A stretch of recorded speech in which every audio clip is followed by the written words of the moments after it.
Dios les bendiga, hermanos, amigos. Cuán importante es que toda persona tenga una comprensión correcta acerca de Dios. Y es que a través de la historia, muchas personas han cometido el error de equivocarse en cuanto a la imagen, el pensamiento, el concepto de Dios. Muchos se han equivocado en este aspecto tan fundamental. Algunos, por ejemplo, han adorado al sol, o han adorado a la luna, o han adorado al trueno, al fuego, al mar, y aún le han llamado Dios. Otros, por ejemplo, veían a Dios en un oso, en un cocodrilo, en un león, en un águila, en un búfalo o en alguna otra bestia salvaje. Aún en nuestros días, hermanos, muchas personas siguen cometiendo el mismo error y tienen un concepto equivocado de Dios. Algunos lo demuestran o lo manifiestan a través de la idolatría, que aún en nuestros días sigue vigente en este mundo, tristemente. Y otros a veces creando en sus mentes un concepto de Dios de acuerdo a sus gustos, a sus preferencias o a sus conveniencias. Pero quiero que en esta mañana, hermanos, hablemos este tema que le he titulado El magnífico Dios del cielo.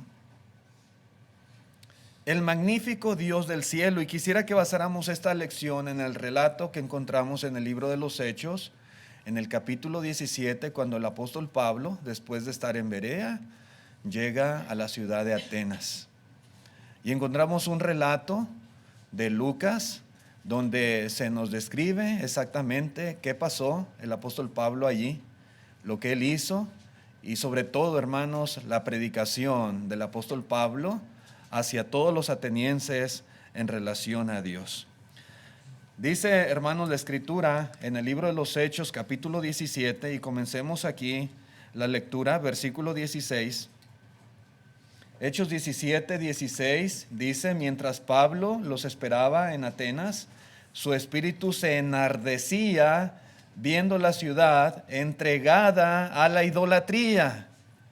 Así que discutía en la sinagoga con los judíos y piadosos, y en la plaza cada día con los que concurrían. Verso 18, y algunos filósofos de los epicúreos y de los estoicos disputaban con él. Y unos decían, ¿qué querrá decir este palabrero? Y otros decían, parece que es predicador de nuevos dioses, porque les predicaba el evangelio de Jesús y de la resurrección. Verso 19, y tomándole, le trajeron al Areópago diciendo, ¿podremos saber qué es esta nueva enseñanza de que hablas? Pues traes a nuestros oídos cosas extrañas. Queremos pues saber qué quiere decir esto. Verso 21, porque todos los atenienses y los extranjeros residentes allí en ninguna otra cosa se interesaban, sino en decir o en oír algo nuevo. Así era la gente en Atenas. Hermanos, Atenas era la ciudad, podemos decir, la ciudad universitaria más famosa de todo el mundo. Aquí acudían de todas partes los buscadores de sabiduría. Era una ciudad, hermanos, de muchos dioses.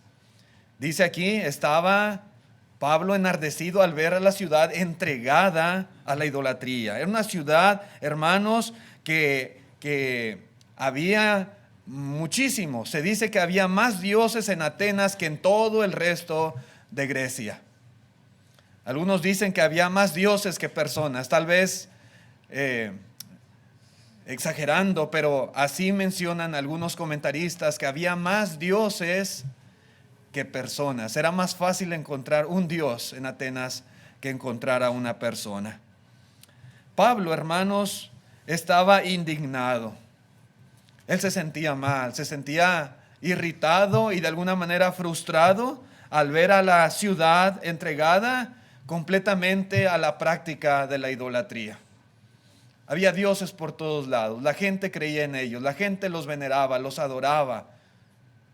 Y esto, hermanos, enardecía el espíritu de Pablo. Y es que cada imagen ahí en esa ciudad, cada altar, cada jarrón con flores, cada veladora, cada ofrenda representaba el corazón de una persona ignorante del verdadero Dios, ignorante de la voluntad de Dios. Y esto es frustrante. Definitivamente es algo que pega, que conmueve. Pablo así se sentía en una ciudad entregada a la idolatría, rodeado él de templos, de altares, de dioses, de ofrendas por todas partes. En su gran plaza, hermanos, ahí en la ciudad de Atenas, la gente se reunía a hablar. A la gente le escuchaba, le encantaba ser escuchada y le encantaba también hablar, comunicar a otros sus ideas, sus pensamientos. De hecho, hermanos, los atenienses, como menciona aquí el apóstol, o menciona Lucas, ¿verdad? En el relato de Pablo en Atenas, no se interesaban en otra cosa más que en decir y en escuchar algo nuevo. Una ciudad de personas, entre comillas, cultas, de filósofos. Todos querían darse a conocer por decir algo nuevo, algo diferente, algo que nadie había escuchado. Y también la gente se interesaba en escuchar cosas nuevas. Y de alguna manera, esta idea o esta actitud que tenían los atenienses abrió la puerta cuando Pablo les comenzó a predicar el evangelio de Jesús y les predicó también acerca de la resurrección de los muertos. Y ellos escucharon y dijeron: esto nunca lo habíamos escuchado. A ver, háblanos más acerca de esto. Y rápido cayeron ahí los filósofos. Ahí cayeron. Ahí empezaron a hablar con Pablo, dice, los estoicos y los epicúreos. ¿Quiénes eran estos hermanos que se acercaron con él y que quisieron y se interesaron en saber más de lo que Pablo enseñaba? Los epicúreos, hermanos, era una de las dos corrientes filosóficas más fuertes que había allí en Grecia. Y ellos creían que todo sucede por azar. Entre muchas otras cosas, ellos creían que todo acaba en la muerte. Los epicúreos creían que los dioses vivían en otro mundo y que los dioses no se preocupaban por lo que pasaba en este mundo.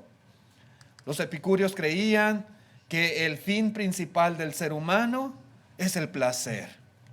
Había muchas cosas que ellos creían, pero algunos conceptos, ideas de estos filósofos griegos eran estas. Los estoicos, ellos creían que todo es Dios, que Dios es un espíritu de fuego que ha perdido su identidad en la materia, pero que está en todas las cosas. Los estoicos creían que todo lo que sucede es la voluntad de dicho Dios y por tanto hay que aceptarlo sin resentimientos. Los estoicos creían que cada cierto tiempo el mundo se desintegraba en una conflagración y empezaba de nuevo otro ciclo de acontecimientos. Ideas medias raras, medias locas, medias curiosas que tenían estos filósofos que no se preocupaban de otra cosa más que de decir algo nuevo, diferente y llamar la atención de las personas y darse a conocer como muy sabios. Pero ahí estaban delante del apóstol Pablo estos dos grupos de filósofos, estoicos y epicúreos, y estos dos grupos llevaron a Pablo al Areópago. El Areópago era un lugar muy, muy importante en la ciudad de Atenas. Significa la colina de Marte. Allí se reunían un tribunal selecto de hombres encargados de juzgar cuestiones públicas. Y allí, hermanos, en la ciudad, digamos, más culta del mundo y ante el tribunal más exclusivo, el apóstol Pablo tuvo la oportunidad de exponer su fe y de anunciarles al verdadero Dios. Ahí está el apóstol Pablo, entre la crema innata de la sociedad ateniense, entre los más cultos y sabios que pudiera haber, entre la cuna de la cultura y de la sabiduría. Y allí está anunciando un mensaje y anunciando y predicando a un Dios del cual ellos no tenían conocimiento. ¿Cuáles fueron las cualidades de Dios que Pablo enfatizó a estas personas? ¿Cómo describió Pablo al verdadero Dios estando ante esta sociedad idólatra? Quisiera que consideráramos en esta primera parte de la lección 3 aspectos fundamentales que Pablo predica acerca del verdadero Dios. Primeramente, les hace ver que ese Dios es el gobernante soberano. Dice la lectura en el versículo 22 de este mismo capítulo, Hechos 17, entonces Pablo, puesto en pie en medio del Areópago, dijo: varones atenienses, en todo observo que sois muy religiosos, porque pasando y mirando vuestros santuarios, hallé también un altar en el cual estaba esta inscripción: al Dios no conocido. Dice: al que vosotros adoráis, pues, sin conocerle, ese es a quien yo os anuncio. Así empezó su predicación, su discurso, el apóstol Pablo ante todas estas personas. Para predicarles, hermanos, a los atenienses, Pablo se enfrentaba, digamos, a un desafío muy diferente al desafío que había tenido en otros lugares, en otras ciudades a las cuales él había visitado. Pablo ante los atenienses no podía usar, por ejemplo, la historia del pueblo de Israel para enseñarles. No podía irse allá a Abraham, a los profetas. No podía hacer eso, porque los atenienses eran ignorantes de la palabra de Dios. No conocían las escrituras, no conocían la historia del pueblo de Dios. No podía, hermanos, usar citas de las escrituras. No podía irse a las profecías y comprobarles con esas escrituras a los atenienses lo que él estaba enseñando. Era una sociedad completamente idólatra. Eran paganos. No conocían esto. Así que no podía usar eso el apóstol Pablo para empezar su enseñanza y su predicación. Él empieza, hermanos, exactamente donde ellos se encontraban. El apóstol Pablo, hermanos, les predica empezando de donde era necesario que ellos escucharan. Todas las personas son diferentes. A veces uno tiene que aprender a identificar a las personas con las cuales uno habla. Cuando usted quiera enseñarle a una persona la palabra de Dios, necesita conocerla un poquito, ¿verdad? Para ser efectivo en lo que usted va a decirle, en lo que usted le va a enseñar. No todos están en el mismo nivel, no todos tienen el mismo conocimiento, no todos tienen la misma fe. Hay personas que creen en Dios y creen en Cristo y creen que la Biblia es palabra de Dios. Hay otros que no creen estas cosas. Unos creen a su manera, otros creen de otra forma diferente. Unos creen en la idolatría, otros rechazan la idolatría. Entonces, dependiendo de lo que usted pueda ver en la persona, usted tiene que empezar de acuerdo al nivel y donde se encuentre con quien usted habla. Así que Pablo empieza aquí. Y él les comenta de un altar el cual él había visto.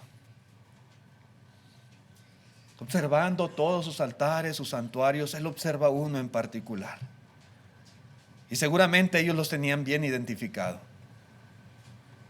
Un altar que tenía una inscripción y que decía: al Dios no conocido.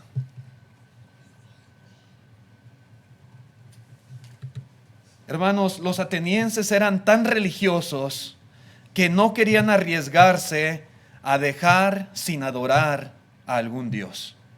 Algún Dios que tal vez por ignorancia no conocían, nunca habían escuchado de él. Así que ellos erigieron un altar para venerar a ese Dios, cualquiera que fuese. No lo conocían, pero aquí está tu altar. Y te adoramos, Dios que no conocemos. Dice Pablo: ese Dios que ustedes ignoran, ese Dios del cual nunca han escuchado, ese Dios al cual nunca han considerado, es el Dios del cual les quiero hablar.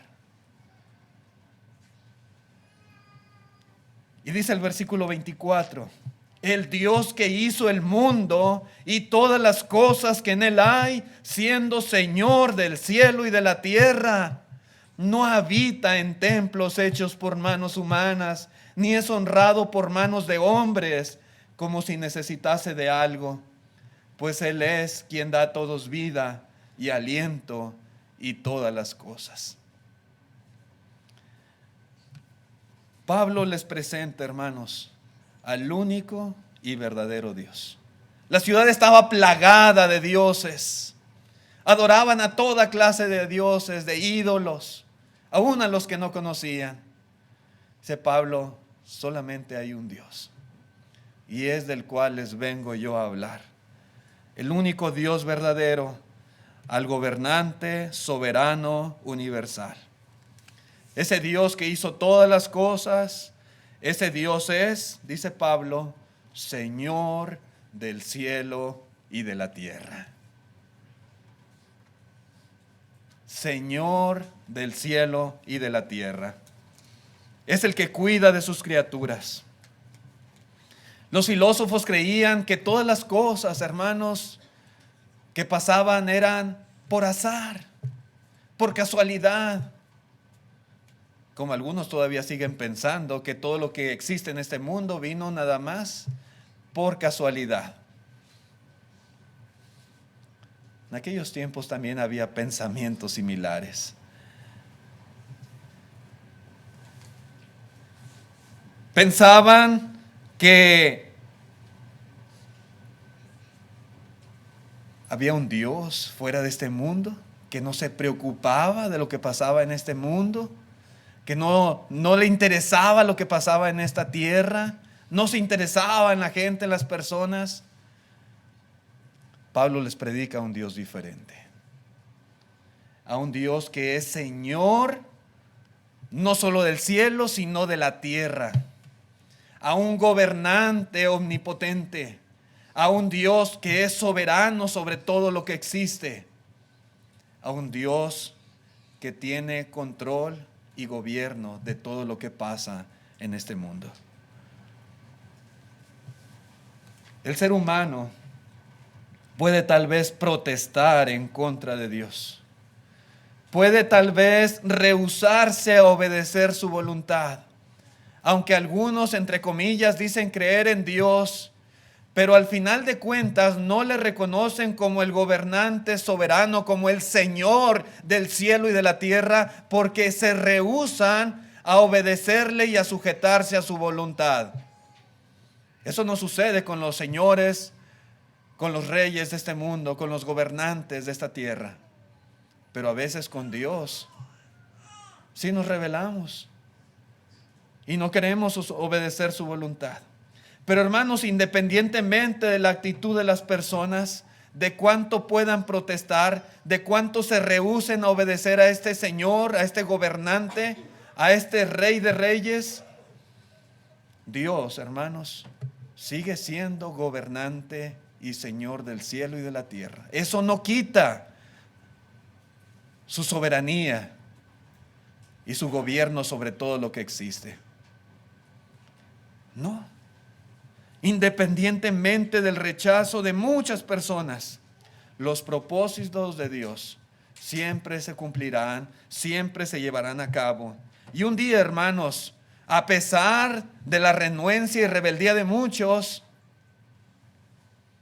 un día toda persona le reconocerá en realidad como lo que Él es. Para algunos será demasiado tarde, pero al final de cuentas, por muy rebelde que sea, por muy desobediente que sea la voluntad de Dios, un día tendrá que reconocer que Él es gobernante soberano. En la carta a los Romanos, capítulo 14, versículo 11, dice Pablo, porque escrito está, vivo yo, dice el Señor, que ante mí se doblará toda rodilla y toda lengua confesará a Dios. No habrá una sola rodilla que no se doblegue ante este Dios soberano. No habrá una sola lengua que no le confiese como Dios. No lo habrá. Él es y será siempre gobernante soberano. Por otro lado, los que creemos en el verdadero Dios, le reconocemos a Él y nos sometemos a Él con toda reverencia, como Señor, como Rey soberano. Cantamos que Él es nuestro Rey soberano, oramos y de la misma manera expresamos estas alabanzas en nuestras oraciones, y a través de nuestra vida, a través de nuestra sujeción a su autoridad y gobierno, le demostramos también lo que en verdad hay en nuestro corazón. En el Salmo 99, versículo 1, dice el salmista: Jehová reina, temblarán los pueblos, Él está sentado sobre los querubines, se conmoverá la tierra. Eso es lo que debemos todos los habitantes de este mundo reconocer. ¿Quién es el que verdaderamente gobierna? ¿Quién es el que reina sobre toda la creación? Dice también en el capítulo 105, versículo 7, Él es Jehová nuestro Dios, en toda la tierra están sus juicios. No hay un solo rincón de este mundo que no esté gobernado por la soberanía de nuestro Dios. Dice también en Isaías capítulo 33, versículo 22, porque Jehová es nuestro juez, Jehová es nuestro legislador, Jehová es nuestro rey, Él mismo nos salvará. Y decimos amén, así es, Él lo es, juez, legislador, rey. Y como tal tenemos que reconocerle y someternos a Él. Hermanos, hasta que las personas reconozcan la voluntad de Dios como su regla soberana, experimentarán la satisfacción y la verdadera felicidad. Porque uno puede hablar de Dios, de la fe, del amor que tenemos hacia Dios, pero mientras no reconozcamos su voluntad como la regla por la cual vamos nosotros a vivir y nos sometamos a esa voluntad del Rey soberano, hermanos, fracasaremos. Experimentaremos toda clase de fracasos, de dolores, de tropiezos. Si queremos nosotros verdaderamente vivir una vida plena, una vida de abundancia, una vida de satisfacción, necesitamos reconocerle como el que nos gobierna, el que gobierna mi vida, mi corazón, mi mente, mis pensamientos. Cada día, hermanos, someternos a su voluntad. Los atenienses, como toda persona, deberíamos estar bien conscientes de quién gobierna el universo y poder así hallar la motivación que necesitamos para obedecerle y servirle. Mientras no estemos conscientes de quién es el verdadero Señor del cielo y de la tierra, difícilmente vamos a desear someternos a Él. Pero Pablo empieza por ahí, dejándoles en claro quién es ese Dios al cual ellos no conocían. También, hermanos, deja en claro que Él es el Todopoderoso. Dice Él, el Dios que hizo el mundo y todas las cosas que en Él hay. ¿Quién puede hacer el mundo y todas las cosas que en Él? ¿Quién tiene la capacidad, el poder de hacer de la nada todo lo que existe a nuestro alrededor? Todas las maravillas de la creación. ¿Quién? Solamente Dios. Solamente el magnífico Dios del cielo tiene el poder suficiente para crear todo lo que nosotros podemos ver y aún lo que no podemos ver. El magnífico Dios del cielo, hermanos, es poderoso, más allá de toda descripción, más allá de nuestra imaginación, más allá de lo que podemos comprender. Su omnipotencia queda manifiesta en su capacidad para crear.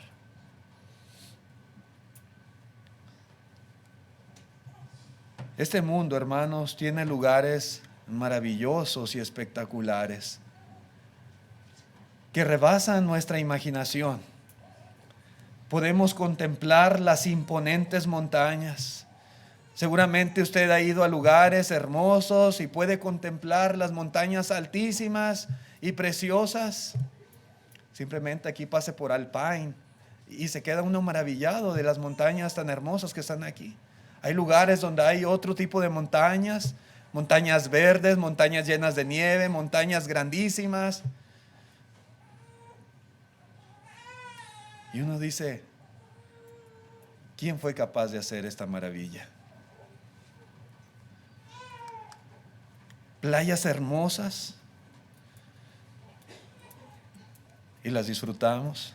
Y de vez en cuando, aquí no estamos cerca de la playa, pero cuando hay la oportunidad, a veces nos gusta ir a la playa y vemos el inmenso mar, y vemos la arena del mar, y vemos las olas, y sentimos la brisa en nuestra piel. Y disfruta uno y ve esos paisajes hermosos y dice, ¿cómo pudo ser hecho esto? ¿Quién lo hizo? ¿Quién fue capaz? ¿Quién tuvo el poder de crear esta maravilla en este mundo? Vemos las cavernas impresionantes. Aquí no muy lejos de nosotros en Nuevo México, a 2 horas. Están estas cavernas, hermanos. Y uno entra y recorre los pasillos bajo tierra. Y uno no deja de maravillarse y decir, ¿cómo pudo ser creado todo esto? ¿Cómo se pudo formar todo esto? Y se ve hermoso allá en las catacumbas. Cientos y cientos de pies de profundidad. No fue creado de la casualidad. No fue arte de magia. Esto es creación de un Dios todopoderoso. Los majestuosos cañones. ¿Quién ha ido al Gran Cañón? Yo no he ido y tengo ganas de conocerlos, pero seguramente algunos de ustedes sí. Lugar maravilloso. El Pewis allá en Ojinaga y seguramente en muchas partes del mundo. Y uno se maravilla.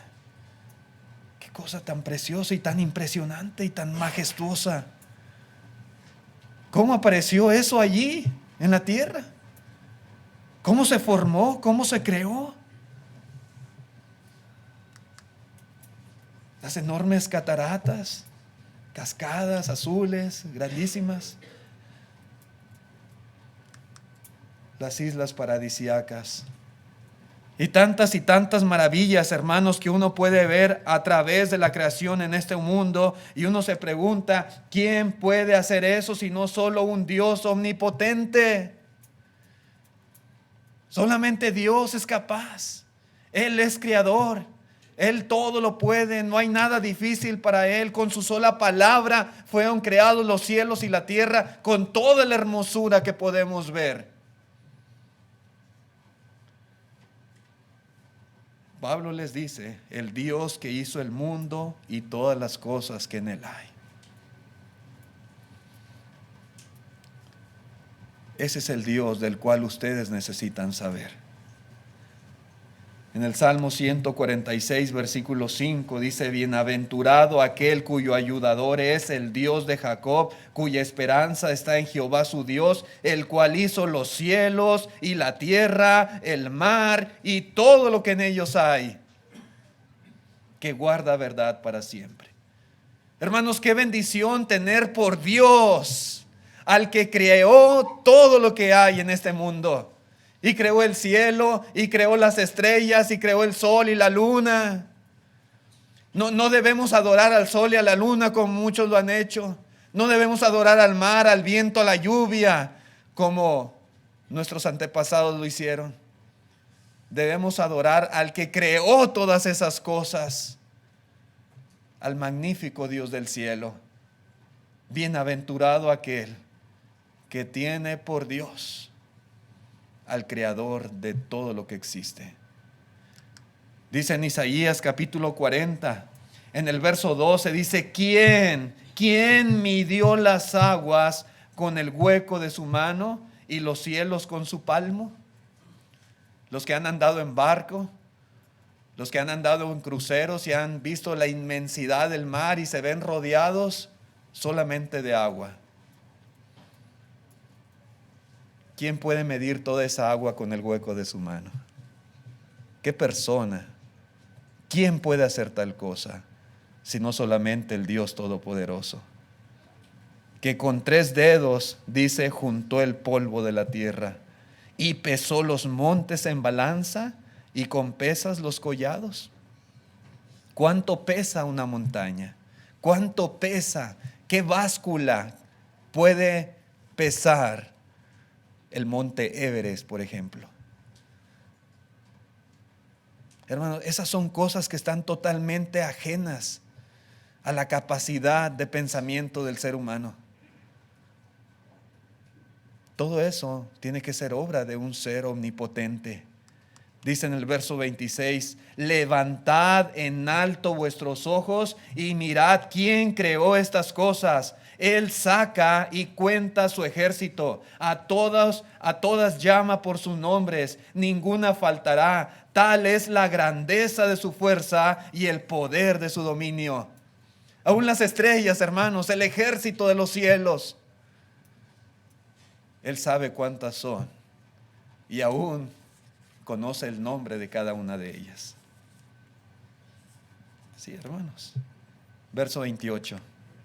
¿No has sabido? ¿No has oído que el Dios eterno es Jehová, el cual creó los confines de la tierra? No desfallece ni se fatiga con cansancio, y su entendimiento no hay quien lo alcance. No hay.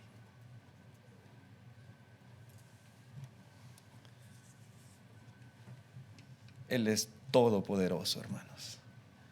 Toda persona necesita saber que hay un Dios que creó todo, que lo puede todo, que no se fatiga, que no se cansa.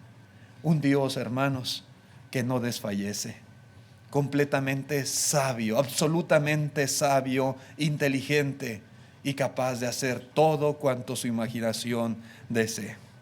Los dioses paganos a quienes veneraban los atenienses estaban sin vida, estaban sin poder, estaban sin capacidad de hacer algo por ellos.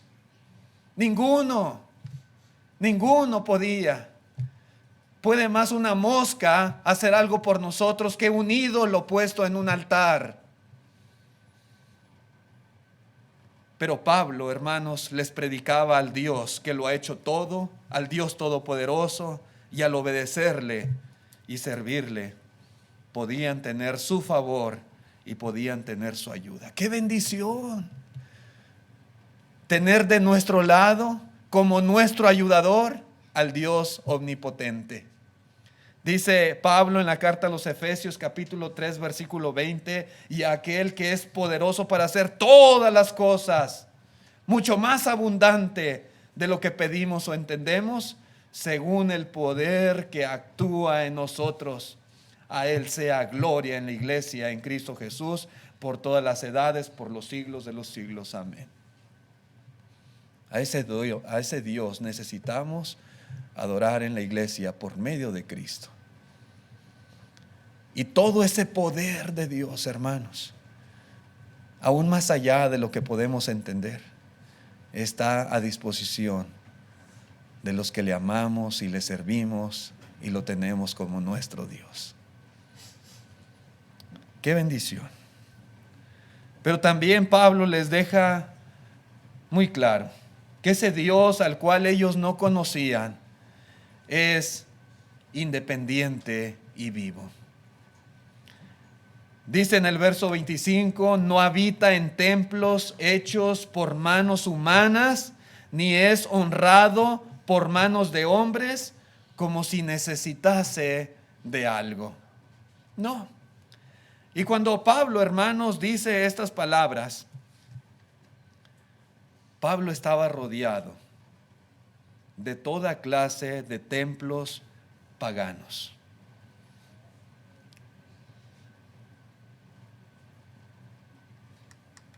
Ahí, hermanos, en la ciudad de Atenas, cuando Pablo dice esto, estaba el templo de Zeus.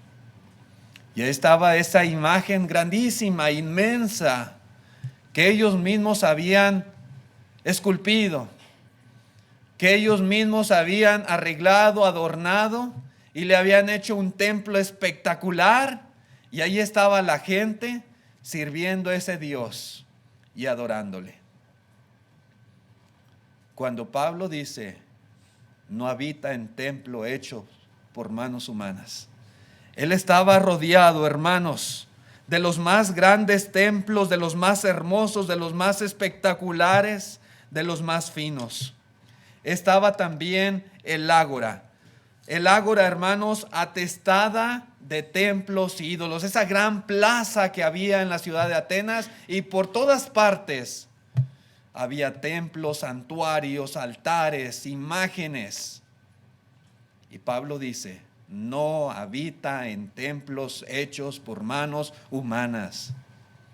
Cuando Pablo dice esto, hermanos, estaba ahí en esa ciudad la Acrópolis, con más de 40 templos, incluyendo aquel famoso Partenón. Y dice, no habita en templos hechos por manos humanas. No. Todo esto que ustedes han hecho aquí es en vano. No sirve de nada. No pueden contener al Dios que gobierna el cielo y la tierra.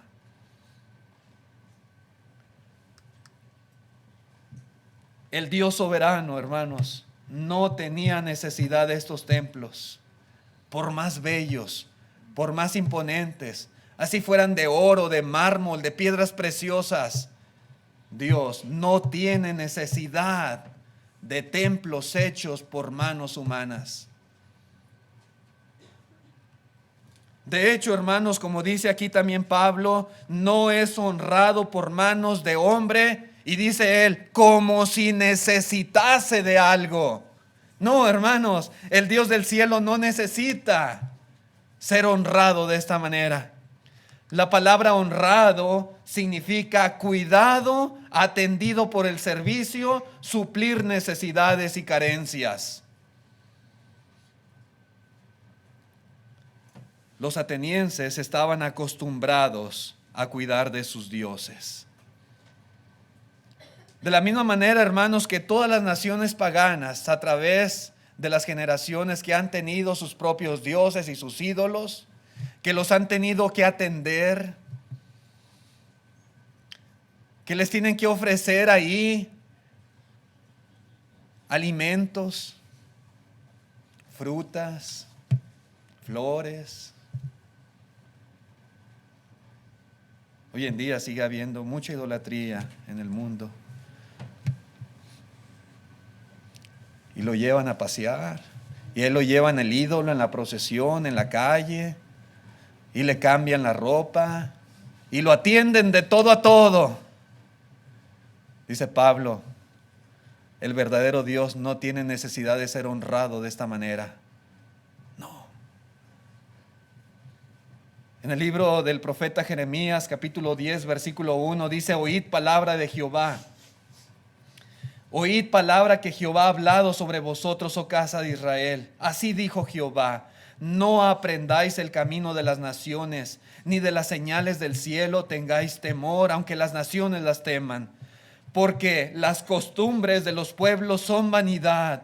Porque leño, note usted, del bosque cortaron, obra de manos de artífice con buril. Verso 4. Con plata y oro lo adornan, con clavos y martillo lo afirman para que no se mueva, porque si no lo tumba el viento. Dice el verso 5, derechos están como palmera y no hablan, son llevados porque no pueden andar. No pueden. No tengáis temor de ellos, porque ni pueden hacer mal, ni para hacer bien tienen poder. No hay semejante a ti, oh Jehová. Grande eres tú y grande tu nombre en poderío. La gente en aquellos tiempos tenía temor de esos ídolos. Hoy en día, para que luzcan impresionantes, algunos los hacen con aspectos así como enojados o como muy fuertes, para que la gente se espante y tenga temor de ellos. Dice, no tienen poder para hacer nada, ni mal, ni tienen poder para hacer bien a alguien. Pero es que ahí está la muerte pintada, horrible, la calaca con el hacha o la hoz, y la gente, ay, qué miedo. No puede hacer nada. Es un ídolo que alguien construyó, alguien hizo, alguien lo pintó, alguien le dio ese aspecto. Es un ídolo. La gente ahí está rogando, pidiendo, suplicando un favor, un milagro. No tiene poder, no te escucha. No te escucha. Esos ídolos, esos dioses tienen necesidad de ser honrados, de ser atendidos. El verdadero Dios no. Jehová, hermanos, es Dios vivo y Rey eterno y no necesita de nada. Él lo tiene todo. Todo absolutamente. En el Salmo 50, versículo 12, dice, si yo tuviese hambre, no te lo diría a ti, porque mío es el mundo y su plenitud. ¿He de comer yo carne de toros o de beber sangre de machos cabríos? Sacrifica a Dios alabanza y paga tus votos al Altísimo e invócame en el día de la angustia. Te libraré y tú me honrarás. Hermanos, amigos, Dios no necesitaba de los atenienses y Dios no necesita ni de usted ni de mí. Él no nos necesita. ¿Qué podemos nosotros darle a Dios que Él no tenga? ¿Qué necesidades y carencias pueda tener Dios para que nosotros le sirvamos? No. Él no tiene carencias de nada en lo absoluto. Él no tiene hambre, no tiene sed, no tiene frío. Él no tiene algo que requiera de parte nuestra. Hermanos, la Escritura, hermanos, nos dice que los ángeles que le adoran alrededor del trono son millones de millones. Ahí en Apocalipsis capítulo 5, verso 11. Millones de millones. No puede decir, es que Dios me necesita, que yo le cante, que yo le ore, Dios no necesita de nosotros. Dios no necesita. Y Pablo quería que los atenienses estuvieran conscientes de eso. Dios no les necesitaba. Somos nosotros los que necesitamos de Él. Ellos, los atenienses, necesitaban del verdadero Dios, del que no habita en templos hechos por manos humanas, ni es honrado por manos de hombres. Ellos necesitaban de ese Dios todopoderoso, igualmente que nosotros necesitamos de Él. Necesitamos de su ayuda, necesitamos de su providencia, necesitamos de su amor, de sus bendiciones y de todo lo que Él es capaz de dar. Nosotros requerimos de ese Dios y no Él de nosotros. Él es el independiente, Dios vivo, el soberano, el que todo lo puede y que todo lo tiene y que no necesita de nada ni de nadie. El sermón del apóstol Pablo, hermanos, estaba diseñado para enseñar de manera sencilla, de manera simple, quién es Dios y cuál es su verdadera naturaleza. Hay un contraste muy grande entre los dioses paganos, sin vida y sin poder, y el magnífico Dios del cielo. Pablo está haciendo un contraste entre todos esos ídolos a quienes ellos veneraban y el Dios verdadero al cual ellos no conocían. Y sigue el apóstol Pablo describiendo al verdadero Dios. Si Dios lo permite, en la siguiente lección vamos a ver otros aspectos del magnífico Dios del cielo. Pero hermanos, amigos que nos visitan, antes de terminar la lección, quiero preguntarle cuál es su verdadera relación con el magnífico Dios del cielo. ¿Qué relación tiene usted con el verdadero Dios? ¿Qué concepto tiene Él acerca de usted? ¿Qué comunión tiene usted con ese Dios? ¿Es el Dios al cual usted sirve y reconoce como Señor de su vida, el que gobierna en usted, en su corazón, en sus pensamientos, en sus acciones? ¿Le ha aceptado como su verdadero Dios, como su Rey, como su Señor? ¿O todavía no?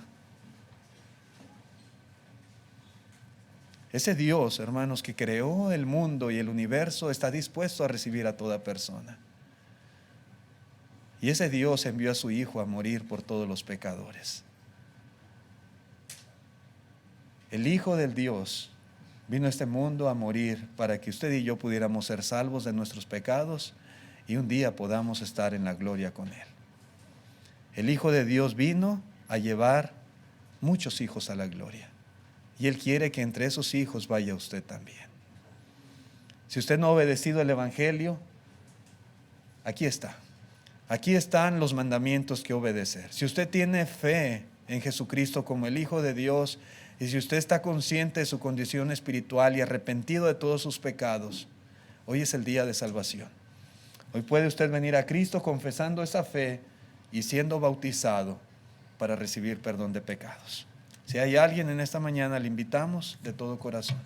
Vamos a estar de pie, los que puedan, por favor, para cantar el himno que nuestro hermano ha preparado, el himno 154.